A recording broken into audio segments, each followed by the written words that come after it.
حضرت ابی بن قعب بیان کرتے ہیں، میں نے عرض کیا، اے اللہ کے رسول صلی اللہ علیہ وآلہ وسلم، میں آپ پر بہت زیادہ درود بھیجتا ہوں، میں اپنی دعا کا کتنا حصہ آپ پر درود و سلام کے لیے وقف کر دوں؟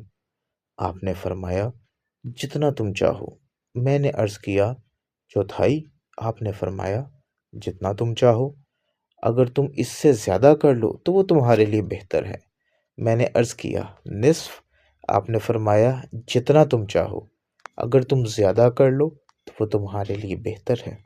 میں نے عرض کیا، دو تہائی؟ آپ صلی اللہ علیہ وآلہ وسلم نے فرمایا، جتنا تم چاہو، اگر زیادہ کر لو تو وہ تمہارے لیے بہتر ہے۔ میں نے عرض کیا، میں اپنی پوری دعا آپ صلی اللہ علیہ وآلہ وسلم پر درود و سلام کے لیے وقف کر دیتا ہوں۔ آپ صلی اللہ علیہ وآلہ وسلم نے فرمایا، پھر تو تمہاری ساری مرادیں پوری ہو جائیں گی اور تمہارے گناہ معاف کر دیے جائیں گے۔